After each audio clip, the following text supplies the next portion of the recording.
al president de l'associació, al delegat que us presenti el senyor Rafael Ruiz Sachidrán, que es el director de gestión de fondos del Museo Nacional del Ferrocarril en Delicias.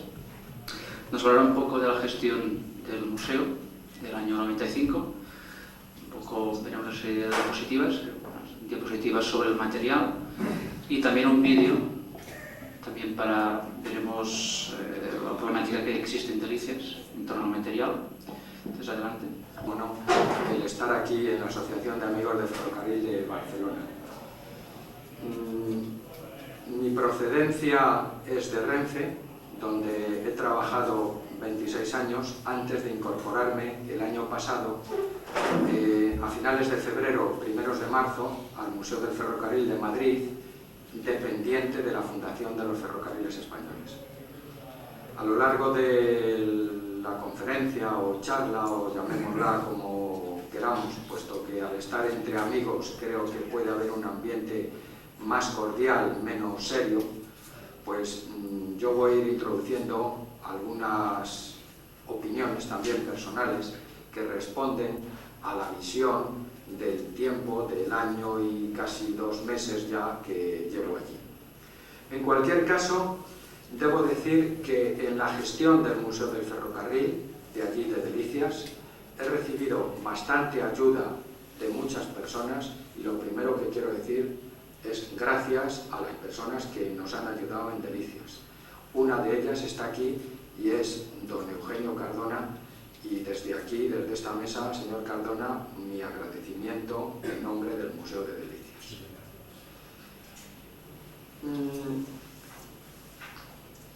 El Museo de Delicias está adscrito, al igual que el Museo de Vilanova, a la Fundación de los Ferrocarriles Españoles, pero tiene unos antecedentes anteriores a la fundación.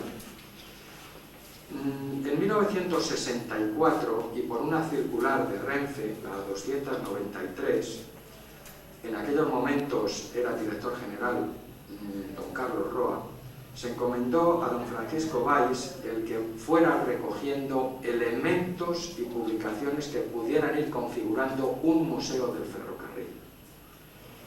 Y aparece algo que ya por conceptual es importante decirlo. Un museo necesita un continente y un contenido. Y si en aquel momento el señor Valls se hubiera echado para atrás y no hubiera empezado a recoger documentación o a recoger elementos, posiblemente en estos momentos no existiría el Museo de Delicias. Entonces, creo que hay una serie de personas a las cuales siempre hay que recordar. Y el nombre de don Francisco Valls creo que estará presente siempre en la historia de Delicias y en la historia del ferrocarril español. Además, hay un continente que es la magnífica estación de Delicias, la primera gran estación que se tiene en Madrid. ¿Por qué? Pues porque las de Príncipe Pío y las de Atocha son posteriores a la de Delicias, si bien estaban configuradas con anterioridad como pequeños embarcaderos. Concretamente, la de Atocha se inauguró en el año 1892 y sé la cifra porque en mi actividad anterior en Renfe he sido el gerente de la terminal de Atocha de alta velocidad. Y claro, pues también tuvimos que realizar allí alguna serie de actuaciones de carácter histórico con objeto de poder saber y de poder estar ante las preguntas que nos hacían personas que querían saber la historia de Atocha. Concretamente, en Atocha recordarán que había un gran reloj con las agujas de color rojo, que se puso pues sencillamente para que la gente lo viera. Y cuando se cerró Atocha, se perdió ese reloj. Pero antes que ese reloj estuvo el pequeño reloj que está recogido en el libro de Atocha, que me he permitido traer simplemente porque para dejarlo aquí en la asociación, en la biblioteca de la asociación. Este reloj, que teóricamente debía estar aquí, cuando se remodeló Atocha no estaba. y se realizó una labor de investigación de qué había pasado con ese reloj. Pues bien, nos encontró, pero sí nos encontramos con que en el edificio de Avenida Ciudad de Barcelona 4 había un reloj que en su aspecto exterior era igual. Y entonces se encargaron las piezas de cerámica del nuevo reloj de Atocha, que es el que está ubicado en estos momentos ahí. Y además se puso la cronometría centralizada en toda la estación. Por eso hay personas que cuando van por el Jardín Botánico de Atocha escuchan, pero no saben dónde está la campana. Muy pocas personas sabemos dónde está la campana. De todas formas, si me permitís, ya que lo he sacado y me ha costado trabajo para la asociación. Bien.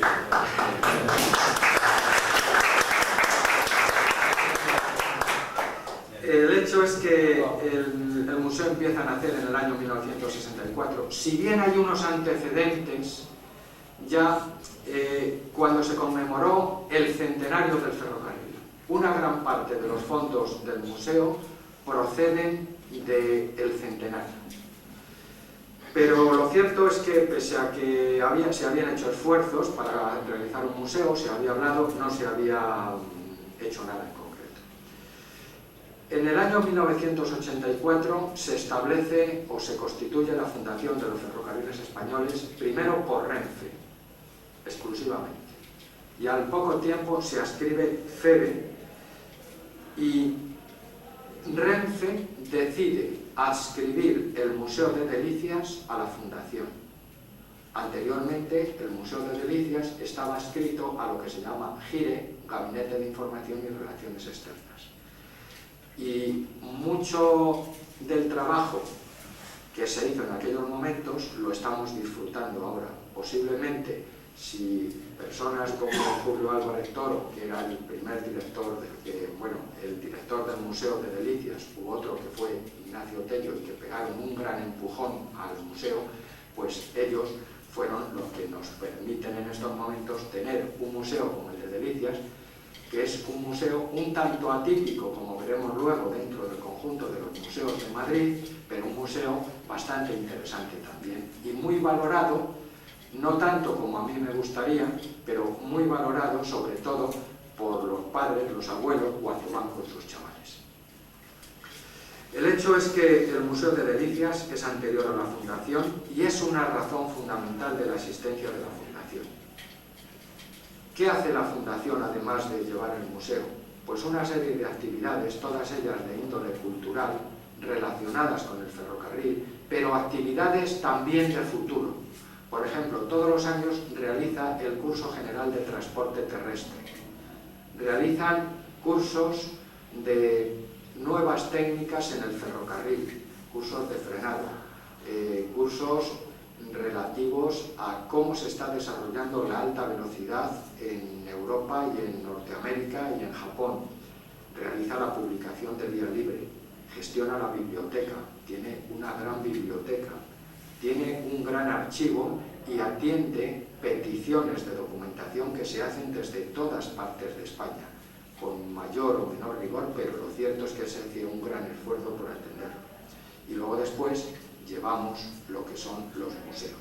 Y dentro de los museos, pues a mí se me dio el nombre de director de gestión de museos y fondos ferroviarios de la Fundación de los Ferrocarriles Españoles, y cuando termino ya no tengo saliva en la garganta.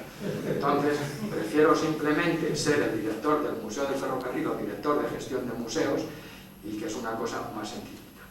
Entonces, de alguna manera soy responsable de lo que es el Museo de Delicias, y apoyamos y de alguna manera también tutelamos la actuación del Museo de Vilanova, pero siendo conscientes de que el Museo de Vilanova tiene que tener una gestión propia y además siendo conscientes también de que no se puede gestionar a distancia desde Madrid una actividad como la que realiza Vilanova. Bien, ¿cómo está organizado o cómo hemos organizado el Museo de Delicias y a qué responde esa organización? Yo me incorporo al museo a finales de febrero y hay un periodo de tiempo en el que tengo que solapar mi trabajo anterior en largo recorrido con lo que es el Museo de Delicias. Se me pide de alguna forma por parte de Renfe que en Delicias hay un gran problema por decirlo de una manera quizá más clara, me venden la moto, me dicen que hay un problema en Delicias y que salía airoso de Atocha y que les gustaría que fuera a ver si arreglamos Delicias, y yo no lo tengo claro. Pero me doy una vuelta por allí y empiezo a valorar algunas cosas. Entonces me encuentro ya, cuando digo que sí, con una serie de problemas que creo que merece la pena el comentar y merece la pena el saber. Lo primero que hay es una campaña peyorativa durísima en los medios de comunicación de Madrid en contra de Renfe y del Museo de Delicias. Se dice: Renfe desperdiga sus tesoros, Renfe no atiende al Museo de Delicias, Renfe lo deja deteriorar. Y aparece eso en El Mundo, en el ABC, en El País, las emisoras de radio, por todos los sitios. Se ataca a la Fundación de los Ferrocarriles Españoles. Posteriormente compruebo que se ataca utilizando el museo. Pero lo cierto es que hay un ataque muy fuerte. Hay además un conjunto importante de grandes piezas ferroviarias de diverso valor histórico ubicadas en la zona exterior de la estación de Delicias. Concretamente, había 60 y tantas piezas grandes que, bueno, digo 60 y tantas porque según se contara una locomotora y un tender como una sola pieza, o locomotora por un lado y tender por otro, pues así salían las cuentas. El hecho es que al final, uniéndolas, salieron 56 grandes piezas que se clasificaron. Además, se habían ido llevando allí, como veremos en el vídeo, poco a poco, y con el motivo de las obras de Pasillo Verde no se podían sacar. Se llevaron por vía, se cortaron las vías y allí se quedaron quietas. Y claro, ¿qué ocurrió? Pues que cuando yo llegué, incluso se me dijo: no se te ocurra salir solo, porque aquello es un foco de drogadictos, donde había gente que se había llevado piezas. Y yo, la primera vez que salí, pues salí protegido, así de fácil. Luego después, poco a poco, fuimos empujando, avanzando y conseguimos ya echar a los drogadictos. Se tiró una nave que en esos ataques se decía que era histórica y que desde luego, vamos, a mí no se me ocurrió entrar porque el primer paso que di ya se cayeron tejas y dije que no entre aquí nadie y echarme a la gente. ¿Por qué? Porque encima vamos a tener una desgracia cuando alguien ande por aquí, se caiga el tejado y pille a un vagabundo de los que había por aquí.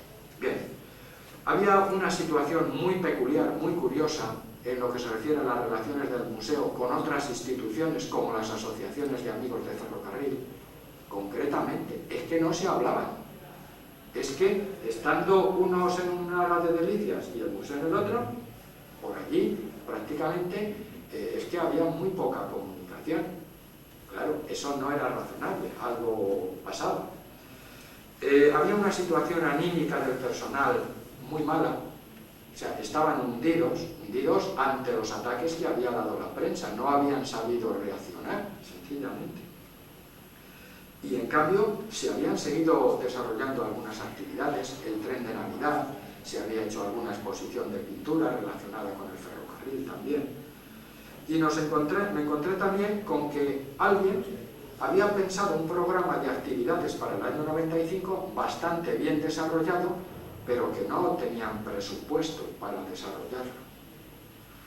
Y bueno, pues había carencias en aspectos organizativos, no se promocionaba el museo, seguimos teniendo fallos, no he arreglado todo, ni mucho menos.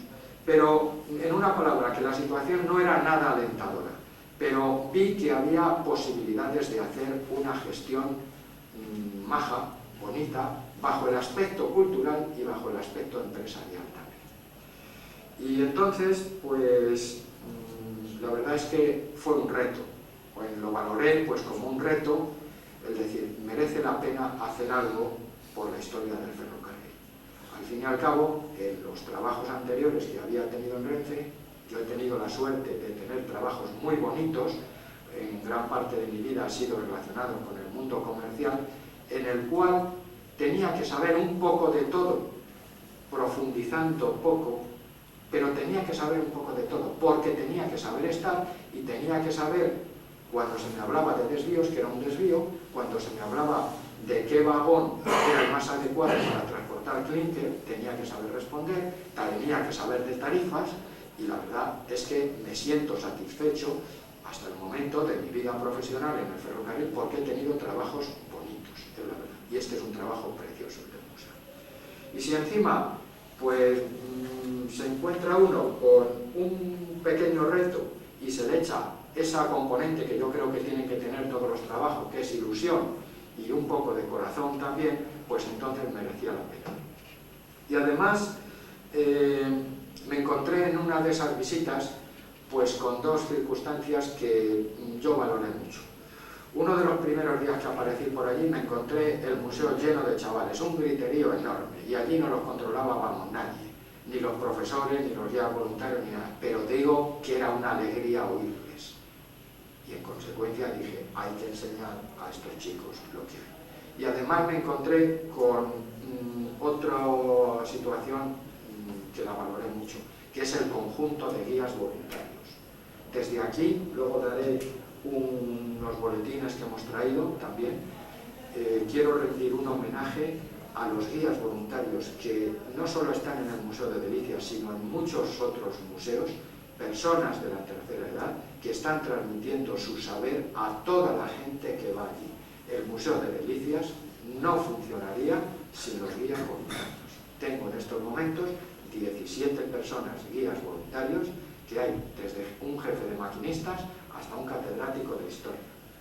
Y son ellos los que mantienen su orden, tienen su coordinación y actúan con una gran libertad, y lo único que tengo que hacer con ellos es sentarme, animarles y reforzar su actuación. De veras que si no fuera por estas personas, muchos museos, por lo menos en lo que yo conozco en Madrid, no funcionarían. En estos momentos saludo también a lo que son los guías voluntarios. Está ya el anteproyecto de ley del voluntariado, donde se engloba no solamente actuaciones voluntarias enfocadas a personas mayores, sino también las actuaciones de personas más jóvenes, como pueden ser los voluntarios de la Cruz Roja, tanto en ciudades como en la Cruz Roja del Mar. Y también, no quiero que se me olvide, es algo que quizá en España estemos un poquito más atrasados, pero que está avanzando muy rápidamente, porque el concepto de voluntariado está bastante desarrollado en otros países, sobre todo en los países nórdicos. Bien, el hecho es que había 3 parámetros básicos que me ilusionaron para sacar adelante el museo, que era realizar una gestión con un enfoque empresarial, que es a la que de alguna manera estaba acostumbrado, considerar el museo con un enfoque cultural, y, como no, puesto que es un museo, y tener en cuenta que un museo sirve para conservar y enseñar una historia anterior y que debía ser un centro cultural. Y me lo planteé con un pragmatismo muy simple. Toda persona que entra en el museo, sea adulto, niño, joven o persona mayor, cuando él sale, tiene que saber un poco más que cuando entró y ser un poco más feliz que cuando entró. Y con esas dos cosas empecé a leer algunas revistas del museo, de organizaciones, de cómo estaban actuando, y con todo ello pues realicé un enfoque en el aspecto organizativo que voy a comentar aquí. Teníamos un problema, y es que prácticamente no teníamos presupuesto y nos las tenemos que arreglar para ir haciendo cosas, actividades que reviertan, actividades dentro de ese área empresarial que reviertan luego después al museo. Por dar algunas cifras, el presupuesto que tenía el museo era unos ingresos de 100 millones de pesetas, 103 concretamente, y unos gastos de 160. Generábamos un déficit prácticamente de 55 a 58 millones, sin incluir los sueldos de las personas que habíamos ido de Renfe, que hemos ido y Renfe transfiere el sueldo a la federación. El hecho es que cuesta dinero el museo cuesta dinero. Nos acoplamos mejor y entonces ellos han puesto allí una de las maquetas con su plantel, cedida al Museo del Ferrocarril por la Asociación de Amigos del Ferrocarril de Madrid, y ellos van allí los sábados y domingos y colaboran, ayudan, ponen allí sus composiciones y realizan, vamos, primero yo creo que se divierten y a nosotros como museo nos ayudan. Se han finalizado las obras de rehabilitación de marquesinas. Posiblemente en alguna de las diapositivas se vea que las marquesinas de la estación de Delicias se han rehabilitado y ya han quedado muy dignas. La estación de Delicias sigue teniendo problemas graves de construcción. Luego comentaré algo más. Hemos arreglado muchas goteras. La estación de Delicias tenía goteras por todos los sitios. Es un problema que tienen todas las estaciones y sobre todo las antiguas, pero también lo tienen las nuevas. Atocha Nueva nos dio muchos problemas de goteras, porque las juntas pues, no se hacen bien. Se ha construido un taller didáctico para el cual pues, recibimos una ayuda de Talgo, que aunque sé que no quiere que se diga, nos ayudó. Talgo, cuando fui a pedirle dinero porque no teníamos presupuesto, dijo, le ofrecí 3 o 4 cosas, dijo, quiero el taller didáctico, y además, por favor, no lo digas. Talgo nos ayudó con 2 millones de pesetas. Se han hecho bastantes informes como consecuencia de las denuncias que teníamos. Me han servido para enterarme de los problemas que hay en el museo, o que había en el museo. Se han hecho varias exposiciones de pintura, de fotografía, de juguetes. Y además se ha ayudado, sobre todo, al lanzamiento de algunos pintores que han pintado no solamente bodegones o paisajes, sino también cuadros relacionados con el ferrocarril. La forma en que estamos actuando es, se cede la sala que está justo encima de las oficinas, que es una de las salas más bonitas que hay en Madrid, porque tiene una iluminación natural buena, tiene una iluminación artificial buena a base de focos y se ve toda lo que es la estructura metálica de la estación de Delicias. Se cede la sala y el pintor deja 1 o 2 cuadros, con lo cual lo que se está haciendo es incrementar el patrimonio del museo. Se ha puesto en marcha el taller provisional de restauración, se han recuperado vídeos y maquetas que no funcionaban. Cuando llegamos el nuevo equipo allí, concretamente cuando llegué yo, de las maquetas solo funcionaba una. Hoy día funcionan todas menos una, que es la de Chamartín, que nos está volviendo locos, así de sencillo. Y los vídeos que había en los andenes pues tampoco funcionaban, porque no se exigían los señores de mantenimiento, así de sencillo. Hoy día se les está exigiendo y están cumpliendo. Se han editado los boletines del museo. He traído aquí algunos, porque este, por ejemplo, es el número 2, y luego después está también aquí el número 3. Ya vamos por el número 3. Sí, como queráis, lo he traído y supongo que lo venís recibiendo. Sí. ¿No? Entonces, bueno, hay un ejemplo del cual nos sentimos satisfechos, puesto que en principio el boletín era bimensual y ya en el número 3 hemos tenido que ampliar a una 3.ª hoja.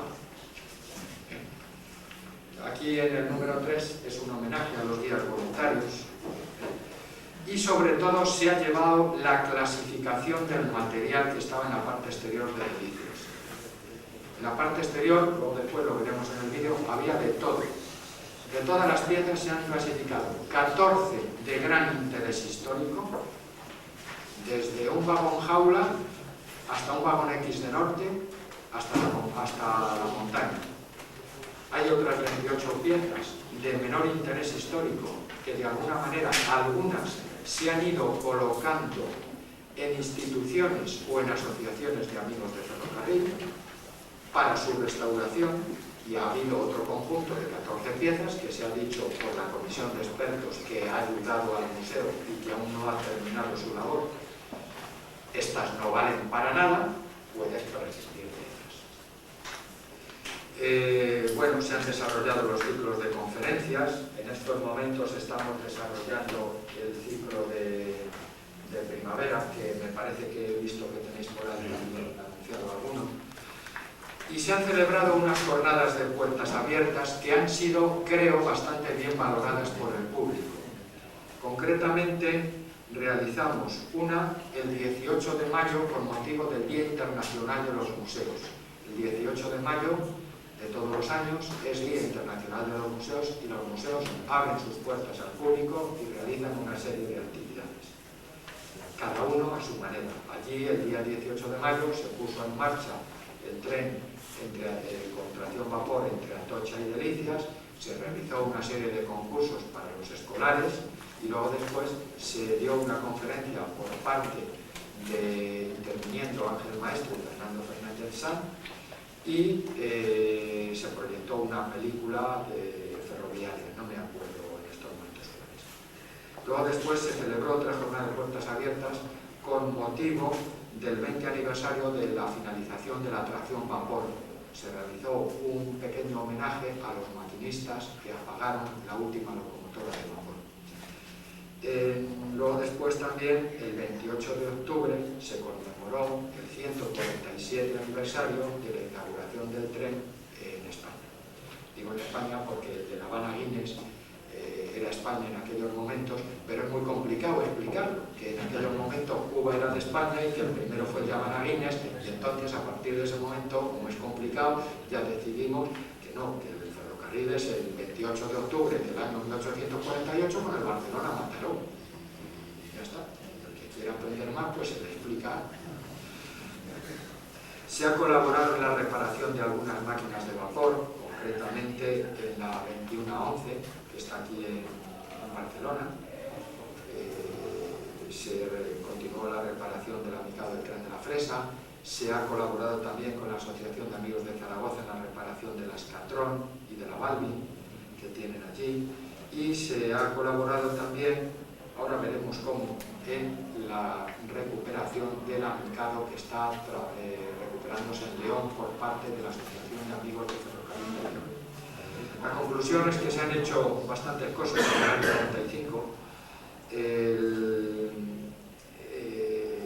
De alguna manera, a finales de año, el equipo del museo nos sentimos un poco más satisfechos.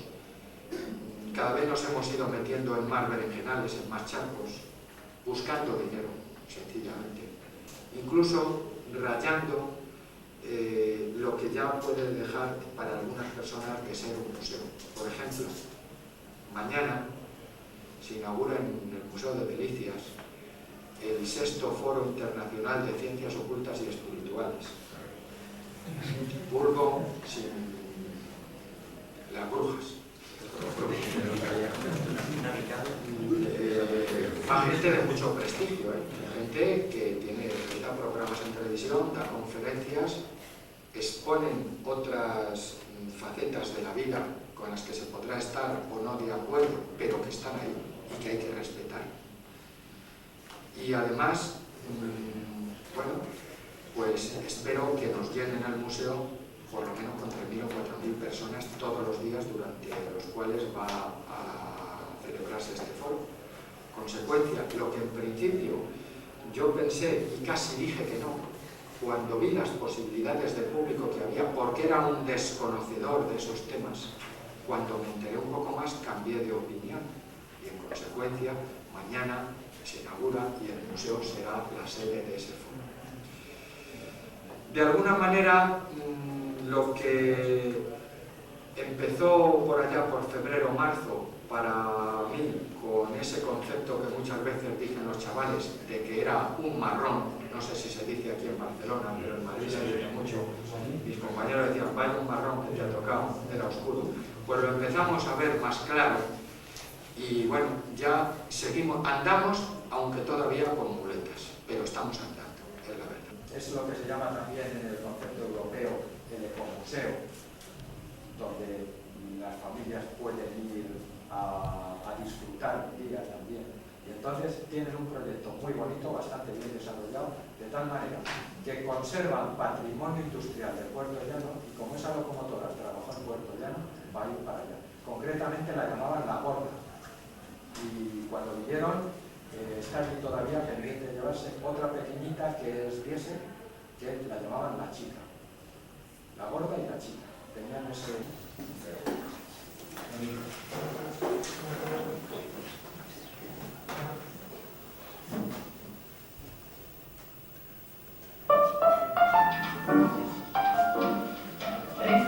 Creo en a principios de los años 80, de forma voluntaria y con sus propios medios.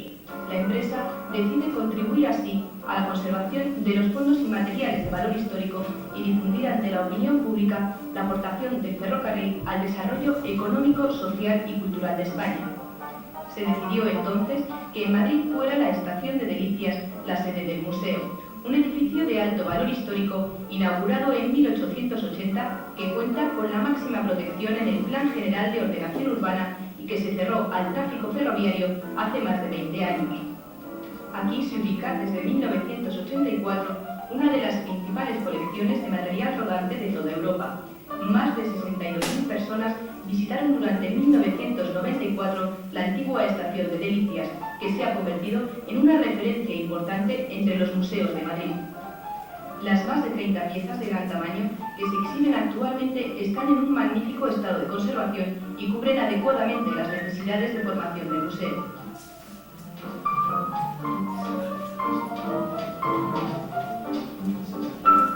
Varias salas de maquetismo, exhibiciones de vídeos, tiendas y actividades diversas completan la oferta cultural de este centro expositorio.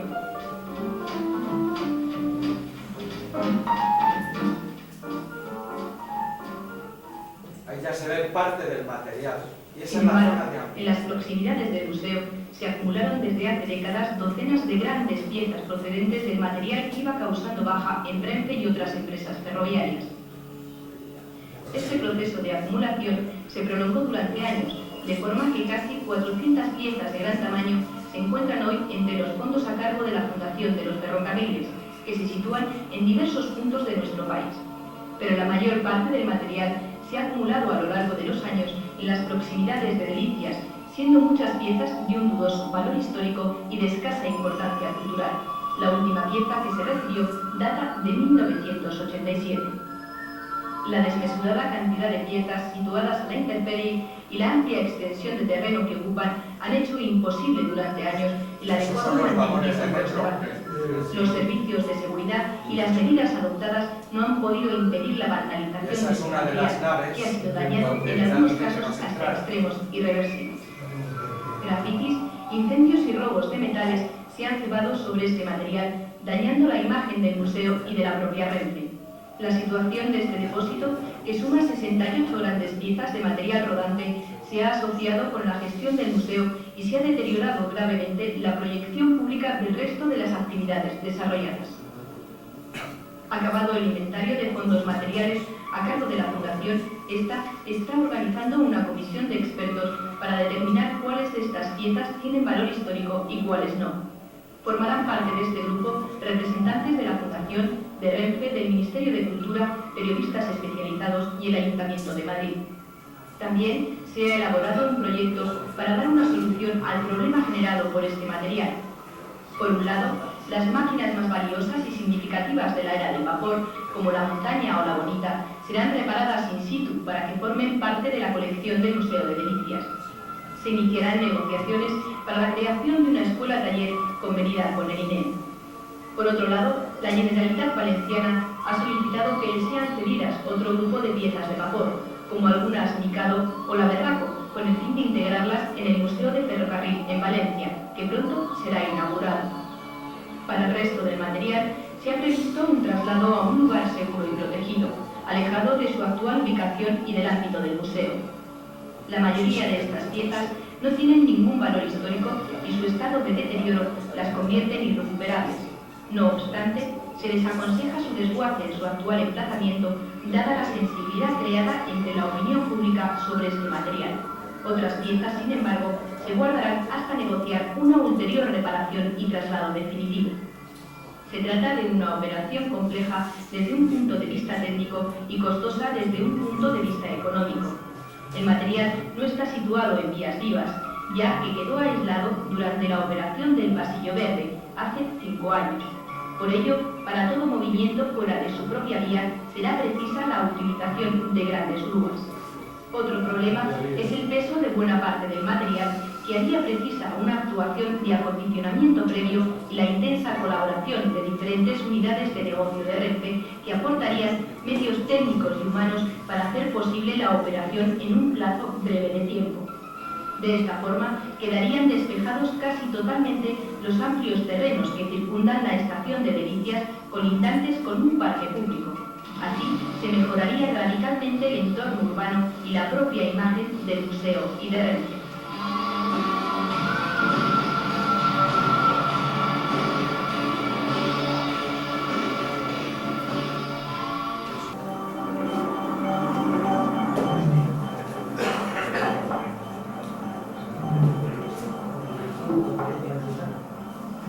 De acuerdo con la planificación prevista y aprobada en el mes de enero por el Comité de Dirección de Renfe y por el Patronato de la Fundación de los Ferrocarriles Españoles, el día 8 de mayo de 1995 se iniciaron los trabajos de desalojo del material existente en las inmediaciones del Museo del Ferrocarril de Madrid-Delicias para su posterior traslado a la zona de Santa Catalina. Debo decir que, en mi opinión, el verdadero Esta problema operación, ya finalizado el el día 30 de terreno que junio, hay allí. ha supuesto la instalación de vías provisionales para facilitar la evacuación del material y también la manipulación de más de 60 piezas de distintas características en cuanto a volumen y a peso. Cada pieza ha recibido un tratamiento específico y diferenciado con el fin de evitar daños a sus elementos más delicados. Ahí se ve la locomotora en el aire. Inicialmente se realizó el traslado del primer bloque de material, actuación que se desarrolló con el uso del tren taller y la grúa de Atocha. Tuvo que intervenir el tren taller de Atocha y las dos grúas de AVE. Ahí está una de las grúas de AVE.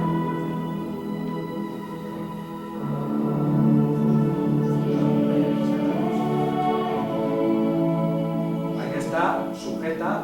Posteriormente, a ese equipo de trabajo se incorporaron las grúas de carretera de AVE, quienes, en una labor conjunta perfectamente coordinada, han ultimado la operación sin incidentes.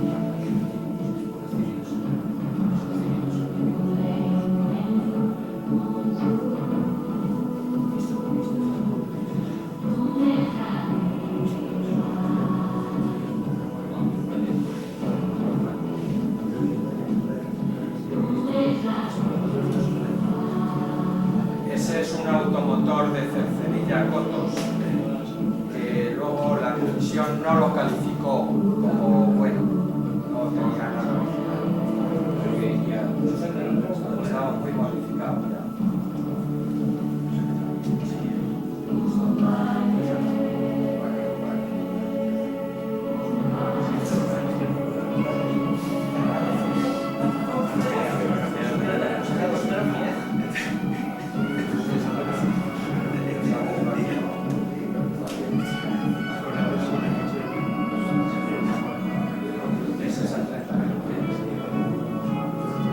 Ahí se ve a la izquierda un vagón XX.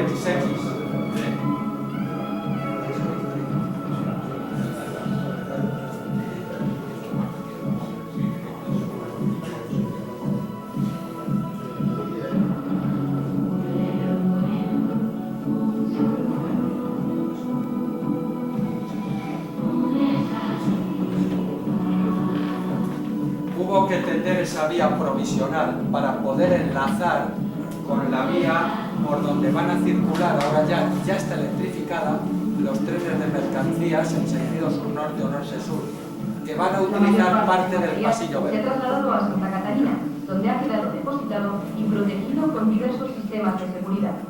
Su restauración y destino definitivo queda pendiente de las decisiones que se adopten en cada caso, procurando seguir las conclusiones de la comisión de expertos que durante estos meses han desarrollado sus trabajos.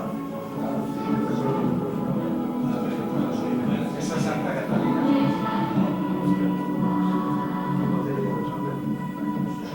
En el área exterior colindante al museo permanecen tan solo 8 piezas, consideradas de alto valor histórico, que serán restauradas in situ y ubicadas en dicha zona, que será rehabilitada.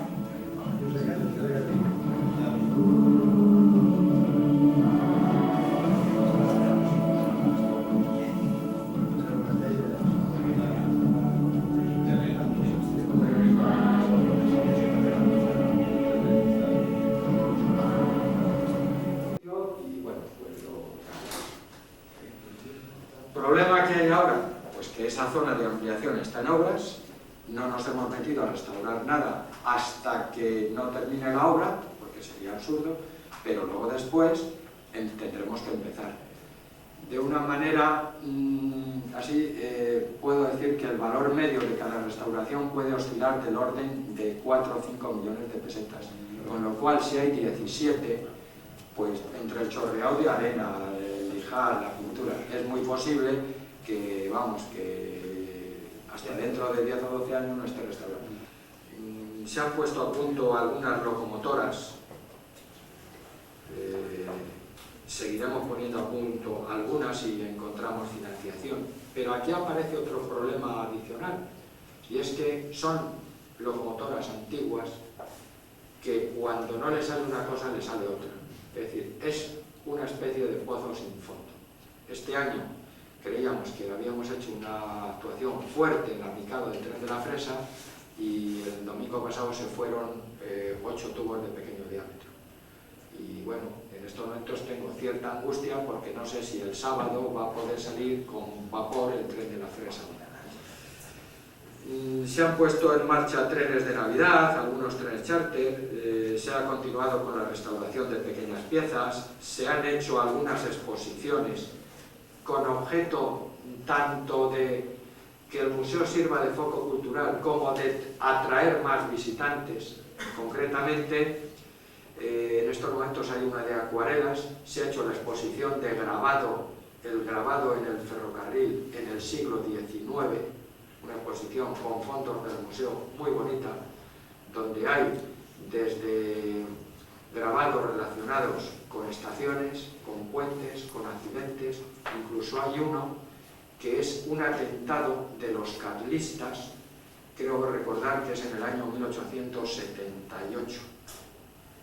Y está grabado, todo ello sacado de la revista de Ilustración Española y Americana. Es decir, el museo tiene fondos, poquito a poco lo que quiero es irlos clasificando y sacarlos a la luz, como muchos museos tienen. Ahora que hablo de fondos, el Museo del Prado exhibe 200 esculturas. Creo que entre sus fondos tiene más de 6.000. Bien, queremos editar cuadernos del museo, hojas didácticas para los chicos. Estamos realizando un mercadillo los primeros domingos de cada mes dentro del museo, de tal manera que eso sirve pues para que los aficionados, sobre todo al modelismo, encuentren allí su punto de reunión y además compran, vendan y truequen y se fomente la afición en los chavales. El mercadillo lo que hacemos es a los que quieren vender les ponemos una mesa, una silla, su nombre, se les cobra 1000 pesetas y a partir de ahí ya ellos pueden hacer todas las transacciones que quieren. En algún momento pues se nos ha criticado también que no debíamos cobrar, pero el problema está en que si no cobramos, aquello se convierte en un rastro. O sea, es lo mínimo para evitar que aquello se deteriore. Esa es la idea, ni más ni menos. Con las 1000 pesetas no va a vivir el museo, evidentemente. Queremos realizar jornadas de puertas abiertas. Ya hemos realizado la del 30 de marzo. Si luego después vemos alguna diapositiva, es de las que viste el otro día, ¿no? Estamos en los ciclos de conferencias, realizamos trenes y bueno, seguimos trabajando en un proyecto museístico que nos permita el costar menos dinero a la fundación aumentando los visitantes. De alguna manera trabajar con ese enfoque empresarial que también estamos queriendo dar, pero sin olvidar que somos un museo. Y hay 3 actuaciones en las que quiero insistir algo más. Una es la realización de trenes, otra es la mejora de la gestión y luego después voy a hablar algo del mundo de los museos. En lo que se refiere a la realización de trenes, el museo realiza el tren de la Fresa, el más conocido, pero el museo está considerado por Renfe como operador de transporte. El concepto de operador de transporte es que puede realizar trenes. Lo que pasa es que los trenes que realizamos son trenes históricos que son mucho más difíciles de hacer que el servicio normal de los Intercity, de los AVE, que una vez que se ha diseñado el servicio, se tiene el material y el taller, pues es ya empezar a rodar. ¿Con qué objeto realizamos esos trenes? Pues sencillamente para obtener algún ingreso adicional, ingreso económico, colaborar al mantenimiento de la historia, porque si no lo hiciéramos, si no existiera el tren de la Fresa, o a lo mejor el tren del Cava, que se va a hacer el domingo aquí, pues a lo mejor el vapor ya no existía.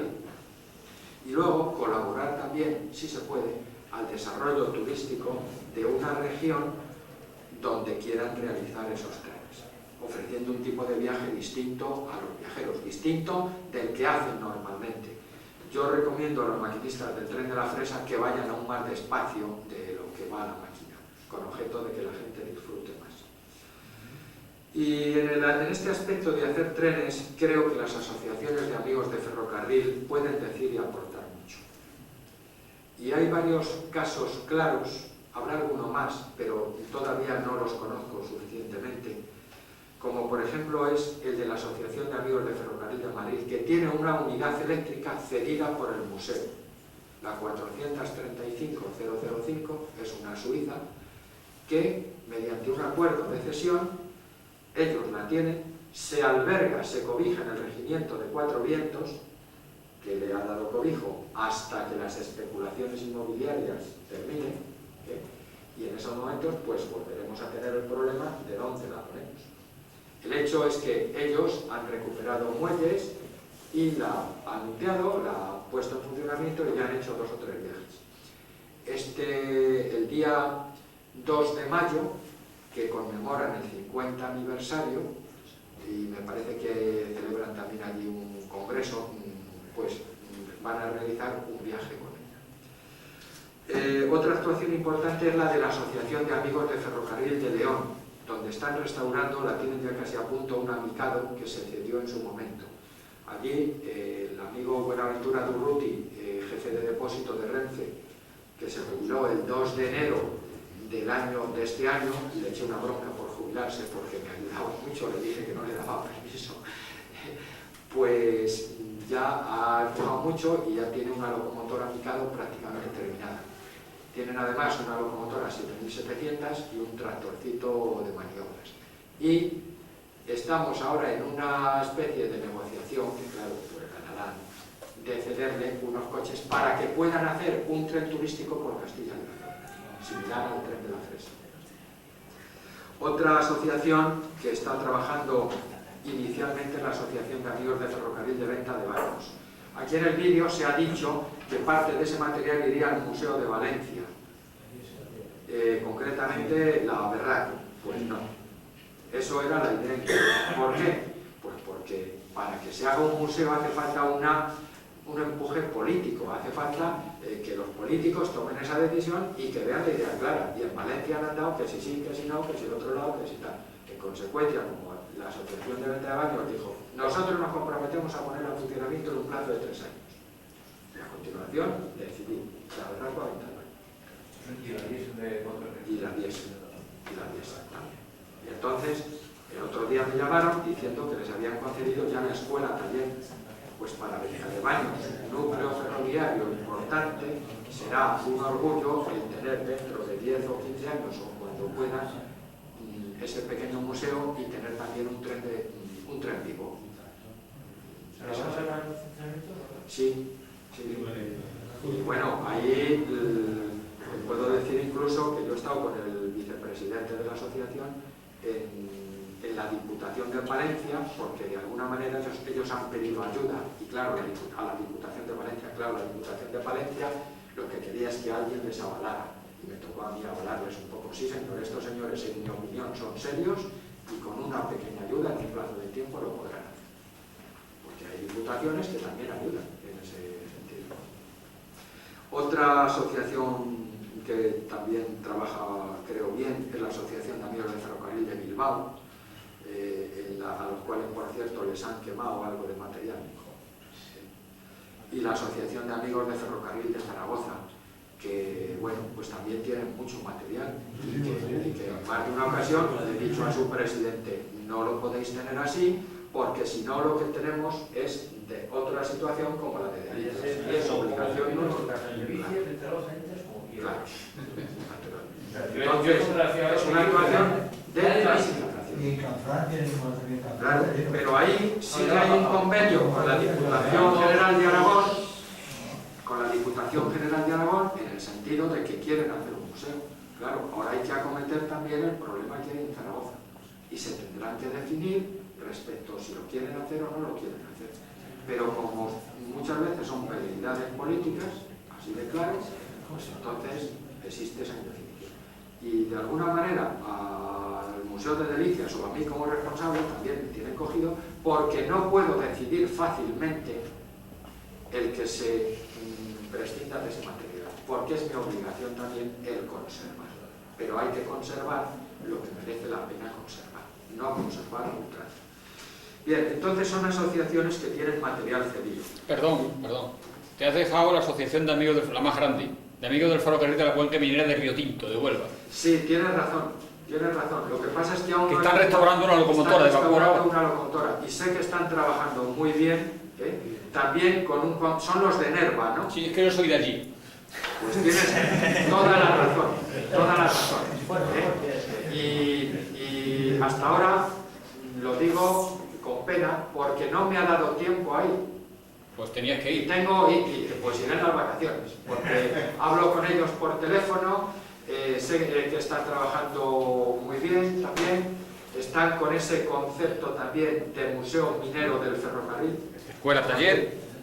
Claro, es que hay que muchas veces, sobre todo la gente que hemos trabajado en Renfe, nos olvidamos de que hay muchos otros ferrocarriles, de que los tranvías son ferrocarriles también, de que, por ejemplo, Asturias o Huelva tienen mucho más patrimonio ferroviario procedente de otras compañías que de Renfe.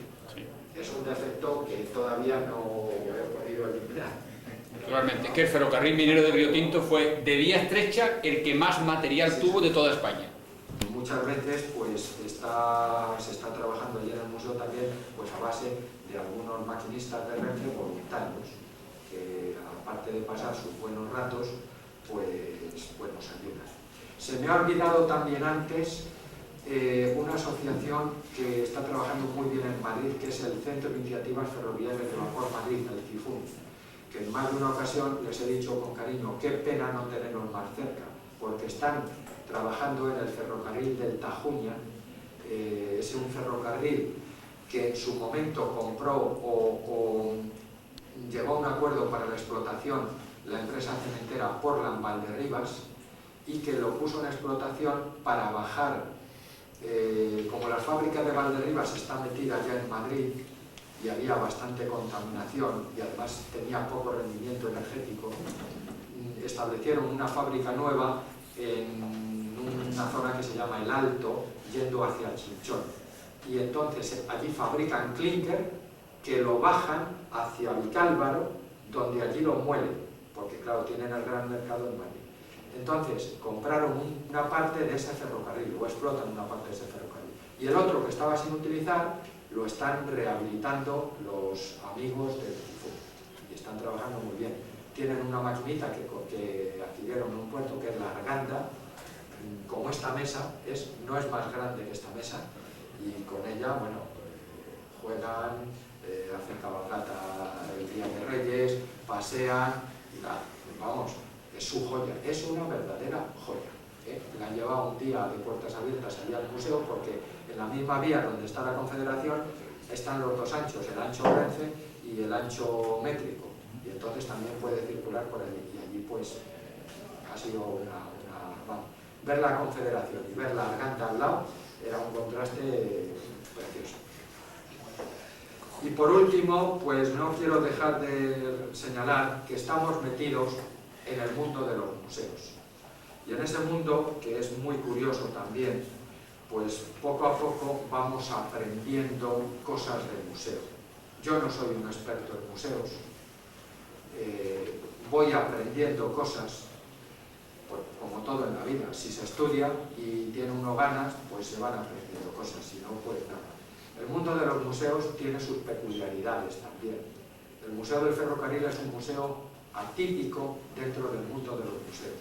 En España se ha valorado muchísimo la cultura de los museos, pero enfocado sobre todo a la pintura o a la escultura.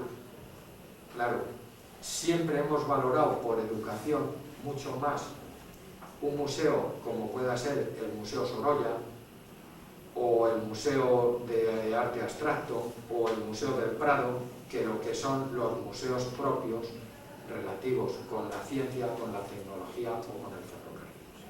Eso es un concepto que no digo que tenga que cambiar de la noche a la mañana, pero hay que valorar todos los museos.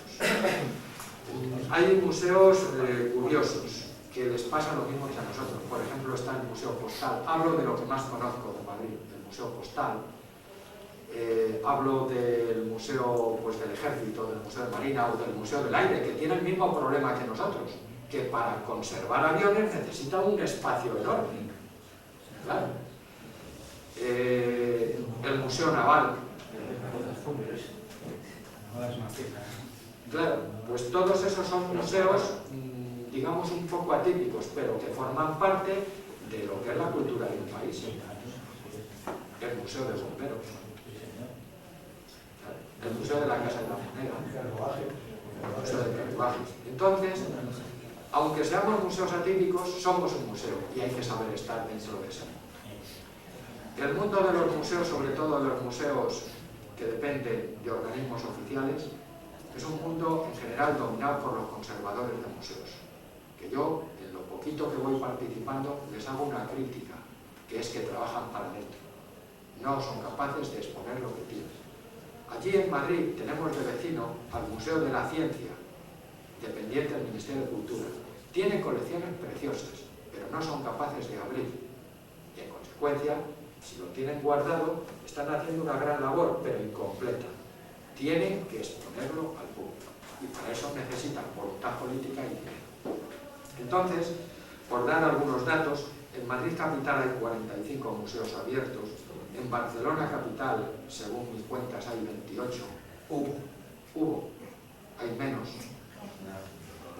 Y en España hay 705 museos abiertos, más o menos, alrededor de 700. El Ministerio de Cultura es titular de 28 museos, si bien algunos están cerrados. Y de ellos hay 3, el del Prado, el Reina Sofía y el del Teatro, que está en Almagro, que son organismos autónomos y son de gestión directa. Y hay otros que se van a adscribir o se están adscribiendo a las comunidades autónomas, porque en todas esas transferencias se transferirán los museos, y lo que pasa es que la comunidad quiere recibir también el presupuesto, cosa lógica. No les van a soltar, por decirlo de alguna manera, el mochuelo sin darles el nido ni la comida. Entonces, la idea que parece que tienen es establecer museos con distintos niveles. Unos museos de primer nivel, que por su contenido tienen una gran implantación, como puede ser el del Prado, reconocido mundialmente, o el Reina Sofía, o por ejemplo el Museo de América, también en Madrid. Y están en duda con el Museo de Arqueología y el Museo de Artes Decorativas. El Museo de Artes Decorativas es un museo muy agradable también, y además hubo otro museo en Madrid, que era el Museo Español de Arte Contemporáneo, que está situado en la ciudad universitaria, donde hay grandes colecciones, pero que no hay todavía una definición clara de lo que se quiere hacer con él. Luego habría unos museos de segundo nivel, que son los que pasarían a las autonomías, con independencia de los que creasen las propias autonomías.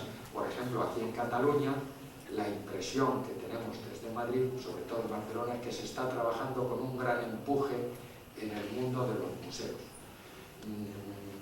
Yo tengo ganas de también tener una semana para venir aquí tranquilamente en plan turista y ver todos los museos, pero la impresión que tenemos es que se está trabajando bien aquí en Barcelona, por lo menos valorando más esas actividades culturales que por lo menos nos parece se está haciendo por la Comunidad de Madrid. Y luego después hay otros museos del tercer nivel o singulares que claro, forman parte también del patrimonio de todos los españoles, pues como puede ser el Museo Nacional de Arte Romano de Mérida.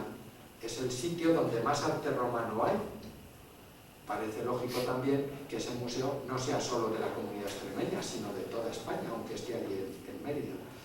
O como por ejemplo puede ser también el Museo Nacional de Escultura de Valladolid, donde están las grandes tallas de imaginería de Gregorio Fernández y de Martín del Montañés, que claro, son joyas únicas. No hay imaginería en Cataluña ni en Madrid. También podía estar en Murcia, en Murcia. Pero bueno, y entonces están en esa definición. Total, que al final lo que quiero señalar con esto es que la problemática de los museos es variadísima, pero todos coincidimos en una cuestión, que es que necesitamos conservar el patrimonio que hay en España, que es un país riquísimo en patrimonio, riquísimo.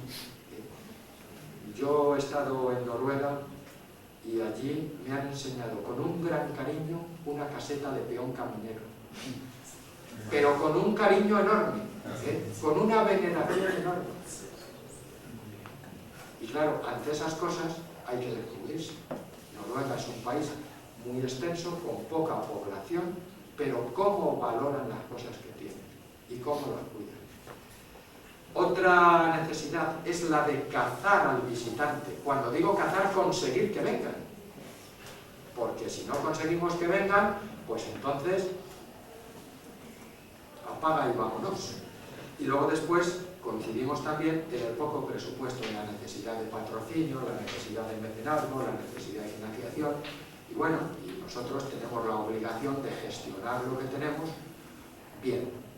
No digo lo mejor que podamos, de gestionarlo bien. Y si no sabemos, tendremos que aprender.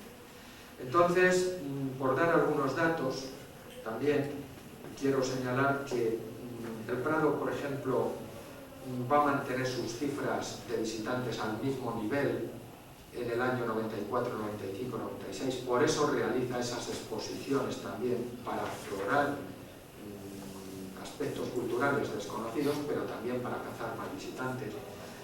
El Reina Sofía tiene una pérdida de visitantes. El Museo del Ferrocarril tuvo una pérdida del 8% de visitantes en el año 95 frente al año 94. Sin embargo, nos hemos recuperado de este año, gracias a dos, primero a la jornada de puertas abiertas, que han servido para demostrar que el museo vale, que está vivo, que hace cosas. Y gracias también a dos exposiciones muy bonitas que se han llevado, en estos momentos hay una La cigüeña viajera, que ha sido una exposición patrocinada por Unión Fenosa, donde ha contado lo que es la vida de la cigüeña blanca en España, por ejemplo, es de fotografías, se ha visto cómo vive la cigüeña, las actuaciones que se están realizando en diversas provincias de España para que la cigüeña vuelva, porque se había perdido una gran población de cigüeñas. Y otra exposición muy bonita que hay en estos momentos, que se llama Geoide, que se llama Tu tierra en un mapa, que es una exposición realizada por el Instituto Geográfico, también, realizada por la Delegación de Galicia del Instituto Geográfico. Entonces, todo eso pues son atractivos más que atraen visitantes. Entonces, tenemos que realizar una serie de actuaciones para cazar, para captar al visitante. Y en ese aspecto, pues, nos estamos batiendo en estos momentos. Cada empresa que va allí, que muchas veces lo que quieren es que nosotros, como fundación, les ayudemos, se encuentran con que es al revés. Yo les pido ayuda. ¿Por qué?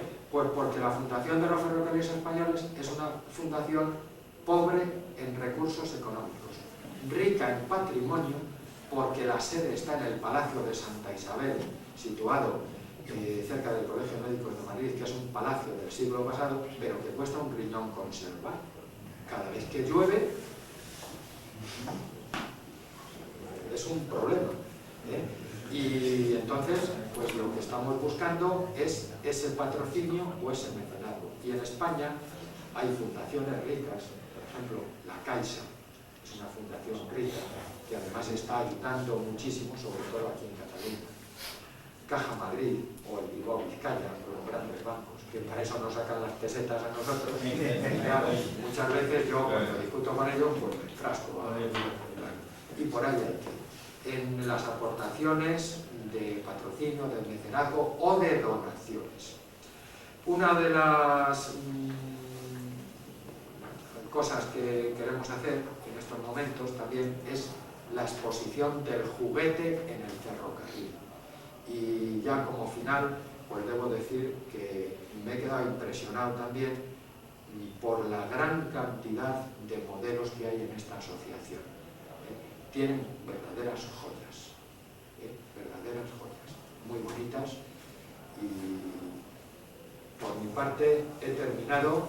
Si quieren hacer alguna pregunta, con mucho gusto, si la sé, la contesto, y si luego después queréis ver algunas... ¿Me convierto en moderador o dejamos esto? Sí, yo quería hacer una pregunta. Usted dice que parece pensando que si este sábado el tren de la Fresa lo podrá traccionar la mitad. Yo pregunto, ¿por qué la confederación que funciona no tracciona? Pues porque tengo informaciones variadas respecto a la confederación.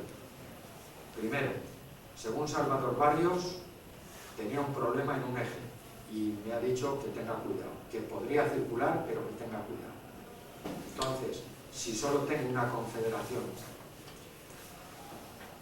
Sí, o sea, ¿Qué pasaría si saco la confederación a andar y se fastidia? Sí, eso que usted dice, o sea, yo lo he oído, pero... Segunda versión, segunda situación.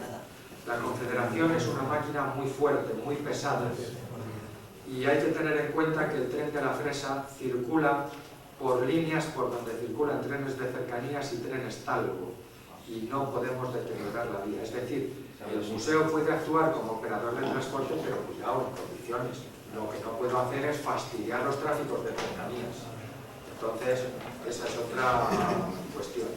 Y hay otra tercera cuestión, si queréis ya, estratégica. Es que no tenemos placa para dar la vuelta a la confederación.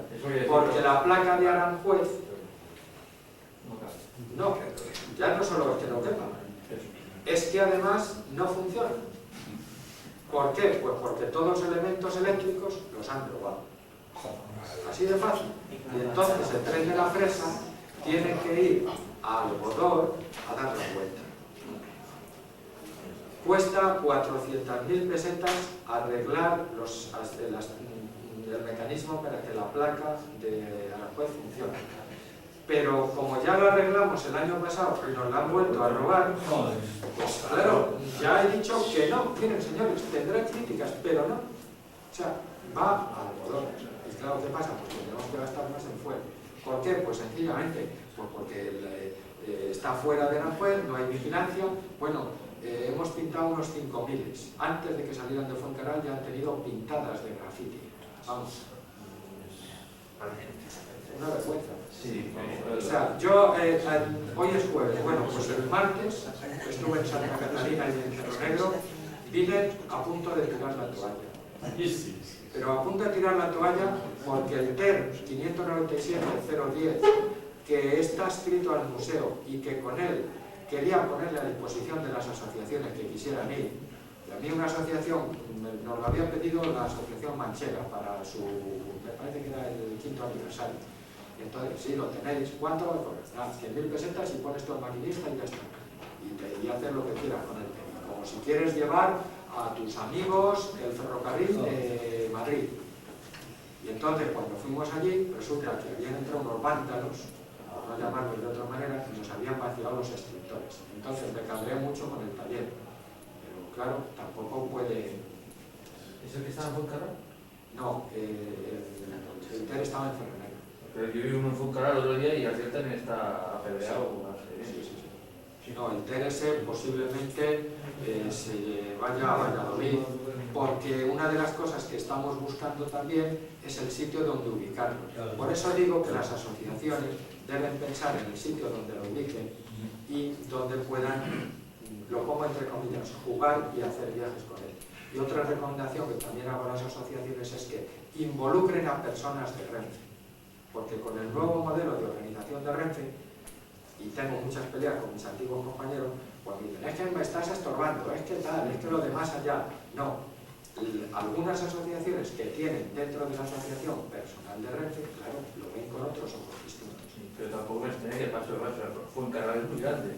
El TER está en el último extremo, en la última traviesa, es decir, un término equivalente. Sí, pero no se debe hacer. Yo no voy a casa de nadie a pintar las paredes. Si lo pones en el centro de depósito siempre será más fácil de vigilar. Ahora con tu cámara de foto, con tu cámara de cine, hacer pues aquella toma tan bonita de la locomotora que está allí y tal, Coño, y vienen 40.000 guardas jurados, pero vamos, al minuto. Tiene uno que decir, pero hombre, a ver, permiso, no sé cuánto. Y después roban, y después hacen graffiti, y después... Y es que no lo entiendo yo eso. Porque tú no tienes nada que ocultar. No, pero el graffiti sí. Oye, pero es que yo no entiendo cómo no son capaces de coger a los grafitis. O sea, va uno, pero vamos, en un minuto tienes 40.000 tíos allí de guardas jurados con las pistolas allí, a ver, ¿dónde vas? ¡Criminal! ¿Qué haces? Uno se ha cogido, De las dos voy a comentar una anécdota que me surgió al poco tiempo de estar. Yo tengo el peligro de que me enrollo, si me enrollo mucho se me dice y... Pues han tocado la campana, ¿eh? Aquí en Cataluña son... Al poco tiempo de estar allí, son puntuales. el vigilante jurado, el jefe de equipo que teníamos aquí, pues pilló a unos chavales. Bueno, debo decir que también, en mi opinión, ha habido pintadas a mala leche en contra del museo. Así de claro, para atacar más al museo y para sacarle a continuación. Bueno, encontramos a unos chavales y les pillaron. Y entonces, bueno, pues estuvimos hablando con ellos y tal, y porque se les recogieron los botes, tenían, bueno, 2 mochilas llenas de botes, Y entonces se enfrascaron a discutir conmigo porque decían que yo no les podía quitar los botes, que eran suyos y tal. Y entonces yo les dije que lo que tenían que hacer era estar en el instituto o en el cole. Y así discutiendo, y como ya el vigilante había tomado nota y del domicilio el teléfono, digo, además tengo el teléfono, se lo voy a decir a tus padres y concretamente a tu madre. Bueno, pues fue mano de santo. El chaval no tenía miedo al guarda jurado, no me tenía miedo a mí, pero a su madre... En cuanto le dije que se iba a decir a su madre, a mi madre no, por favor, venga aquí, se lo quito, lo que fuere. Mano de santo. Y luego después, a algunos de ese grupo que se les denunció, pues un juez, no sé si tenía algo que ver con tribunal de menores o algo de esto, les castigó a pintar bien en el museo. Y me fue otro día un profesor de una escuela de artes y oficios aplicados, con el chaval, que yo ya me había olvidado, me dijo, no, vengo aquí porque traigo esta sentencia. Y entonces vamos a estar aquí 3 días pintando en el trabajo que usted nos indique. Está bien. Pero también debo decir que los otros 3 no les pasó nada. Y mi otra pregunta es, ¿cómo es posible que se gaste Renfe o quien sea los dineros, por ejemplo, en la Confederación, que costó sus buenos dineros, para decir que ahora hay problemas del eje y que no puede pasar por las vías, lo mismo que se pasó por las cosas así? Hay que ser consciente de que pues cuando se hace... Claro, yo te respondo, José Luis, con mi visión, puedo estar equivocado en esta respuesta. En aquellos momentos, el museo estaba adscrito al Gabinete de Información y Relaciones Externas de Renfe, que de alguna manera tenía mucha fuerza como organismo dentro de Renfe, y todos los demás, incluso las zonas, se plegaban a lo que pedía el GIRE. ¿Por qué? Pues porque en aquellos momentos lo que se quería era romper una imagen peyorativa que tenía Renfe. Las delegaciones del GIRE tenían mucha fuerza, y si el GIRE, al cual estaba adscrito el museo, lo pedía, como tenía mucho presupuesto, pues decidieron restaurar bien la Confederación. En estos momentos yo no sé lo que haría. Pienso que el museo, por un lado, está bien adscrito a la fundación, pero claro, tenemos los problemas de que al no estar con una unidad de negocio de Renfe, se nos ve de otra forma, y lo digo yo que procedo de unidades de negocio. No sé dónde estaría mejor ubicado el museo, si en la fundación o a lo mejor en alguna unidad de negocio, porque en estos momentos el GIRE, como organismo central de Renfe, ha perdido mucha fuerza, dado que las relaciones externas y de comunicación las están llevando las propias unidades de negocio. Pero eso es una impronta que da cada presidente que llega. Si el presidente que llega es un presidente que quiere que se relance mucho la imagen de Renfe, o incluso la de él, ¿por qué no decirlo? Pues entonces tiene un GIRE muy fuerte. Y las delegaciones del GIRE tenían una gran fuerza, y todavía algunas la tienen. Y creo que han hecho una buena labor también. Parece ser que las cosas están cambiando. Entonces pienso que le tendríamos que dar un aplauso, porque creo que se lo merece sencillamente. Entonces esto...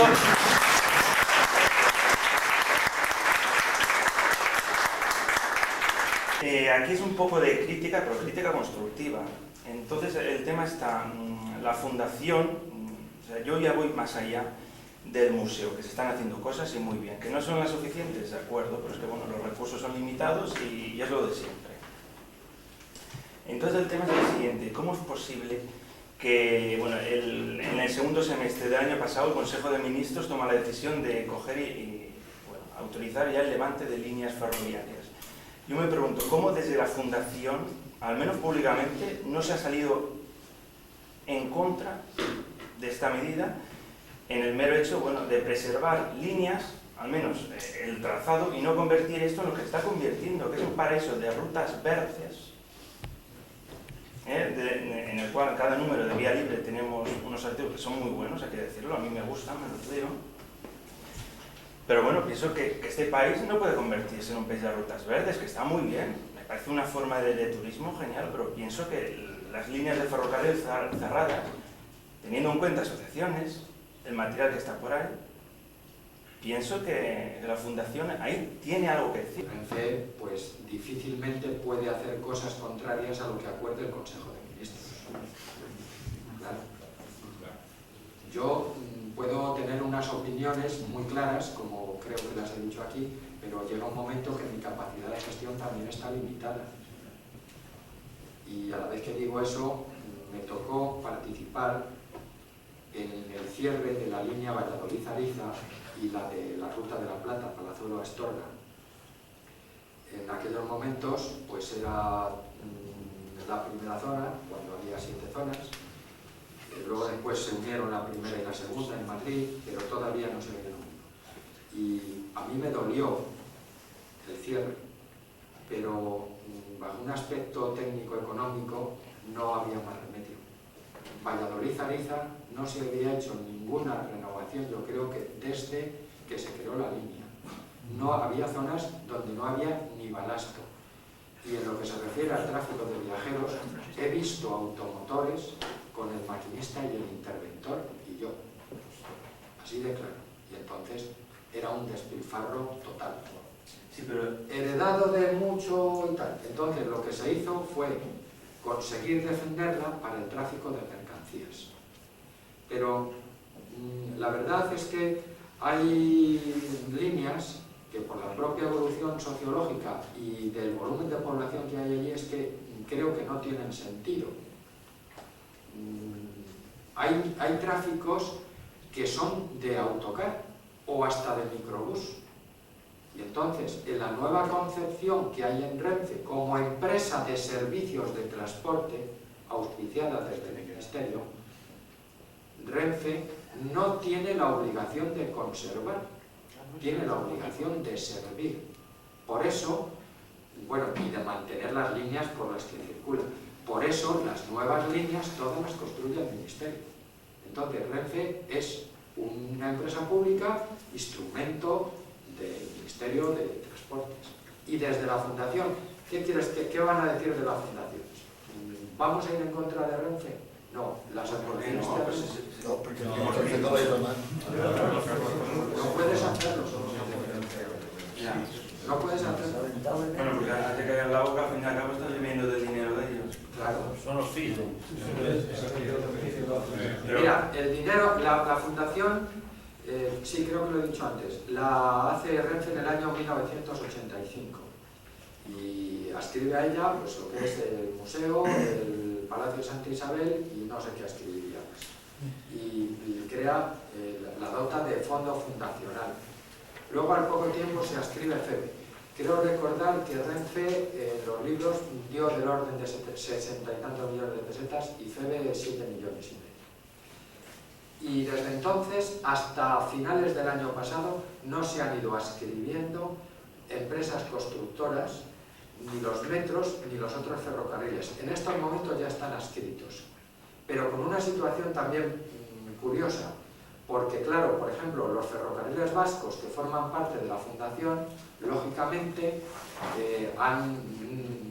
lo han comentado diciendo, oye, yo participo en actividades de la Fundación, pero no necesito participar en actividades del Museo de Delicias porque para eso tengo el Museo de Aspetio. Lógico, ¿no? Entonces, es difícil desde la Fundación ir en contra de las actuaciones del Ministerio. Os iba a hablar ahora del 150 aniversario y veréis cómo es muy difícil.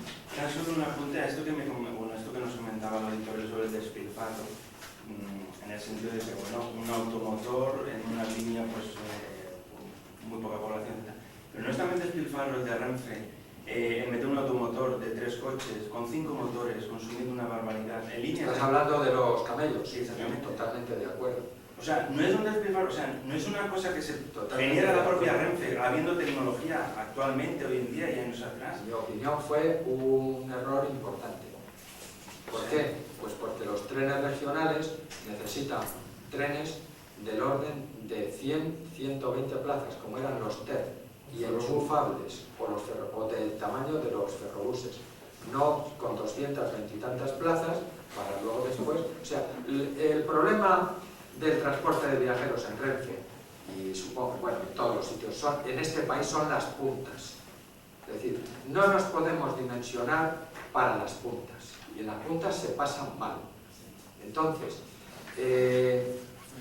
hay meses, como pueda ser el mes de febrero o el mes de noviembre, que cae el tráfico de una manera bestial. En Semana Santa hay una punta muy fuerte, en Navidad es otra y en verano otra. Pero el resto hay un tráfico que ha ido cayendo poco a poco. Creo también, y lo digo así de claro, que ha habido errores de precios, errores tarifarios. El ferrocarril es caro y estando en largo recorrido,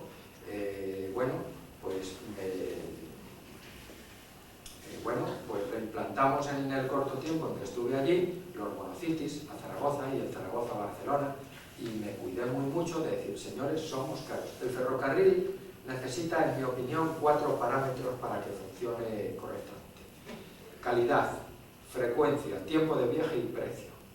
¿Y cuál es el éxito del AVE? Aparte de la alta velocidad y de, pues que tiene frecuencia, un tren prácticamente cada hora.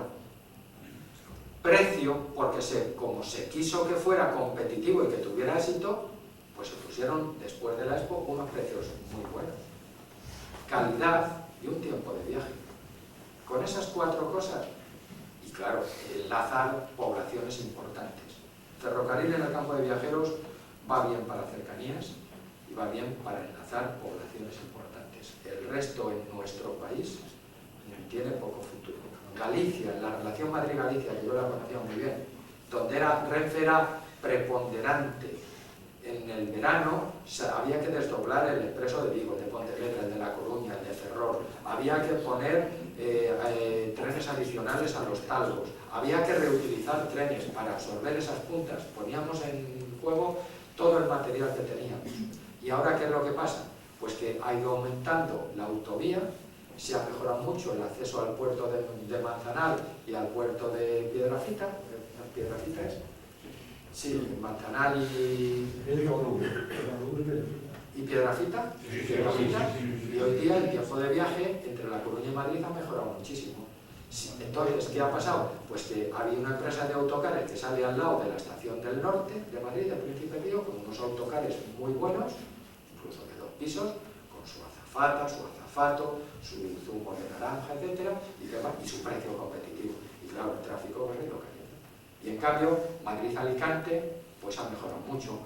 Barcelona-Valencia está recuperando cuotas de tráfico y nos costó a la gerenta del corredor y a mí un triunfo el conseguir implantar el monocity en esa relación. No, pero yo quedaba muy positivo. Ahora ya la última pregunta por mi parte. Cuando hice con compañero Luis Rentero el artículo de Carril en el número 44 sobre el material de, bueno, aquella segunda parte del gran artículo que hizo el señor Cardona aquí presente en 2 números anteriores sobre estos vehículos, sobre los 8000, pues bueno, te das cuenta de que hay un gran material abandonado por ahí que puede ser, estamos dotando de lo mismo, reutilizable por parte de las asociaciones, vía museo, vía fundación, vía lo que queramos llamar, que tenemos a la vuelta de la esquina el 150 aniversario, que no tenemos coches de viajeros, salvo los 5000 en los 4 costas que hay del tren de la Fresa, Y estos 5 miles que son los que se han Los visto. Lucky de aquí, Exactamente, y los que del pueden Tren de la Fresa, los 4 cubanitos que hemos pintado allí, que nos los han puesto pintarrajeados y... Entonces, el tema está, bueno, estos 8.000 que están por ahí, pueden ser unos vehículos que recuperados, que están en Extremadura en situaciones caóticas, pero perdidos y dejándose pudrir, y que luego es lo de siempre, va a costar más dinero recuperarlos. No es un momento, pienso yo, oportuno, es una oportunidad que nos está marcando el... Sí, pero hace falta esos recursos económicos. Y esos recursos económicos para el 150 aniversario, si queréis que comente algo, he traído esto y Sí, voy a comenzar rápidamente, simplemente porque, primero, hay un proyecto de convenio de la Federación de Asociaciones con la Fundación para que las asociaciones participen en el 150 aniversario, llevando el protagonismo del 150 aniversario en cada sitio. Los de Ciudad Real en Ciudad Real, con el 150 aniversario, los de Montalbán en Montalbán, los de Barcelona en Barcelona, que es donde se van a desarrollar la mayoría de los actos. Entonces hay un cuestionario que se ha enviado, que se ha contestado ya por muchas asociaciones, si bien yo no conozco los resultados de ese cuestionario, porque va vía Federación de Asociaciones. Para los actos conmemorativos se ha editado este documento que todavía no está en vigor. ¿Por qué? Pues porque, claro, aquí figuran personas como en el comité de honor o en el comité organizador que por las veleidades políticas pues posiblemente cambien. Pero estén en el comité de honor o no estén, los actos a desarrollar sí están preparados. Es decir, aquí, por ejemplo, pues el comité de honor lo preside el rey, está el ministro de Obras Públicas, el señor Borrell, el secretario de Industria, el señor Iriagaray, la del señor Albors de Cultura, la presidenta de Renfe, el presidente de FEBE, etc. Pues si pactan o no pactan, pues posiblemente cambiarán. En la organización y gestión, pues otras 6 o 8 personas de las 12 o 14 que hay también cambiarán. Pero los actos están programados. Voy a comentar las actividades que están programadas. Va a haber una gran exposición de 150 años del ferrocarril en España. Se prevé que esa exposición se desarrolle en la estación de Francia, aquí en Barcelona, y que se inaugure el 28 de octubre del año 1998.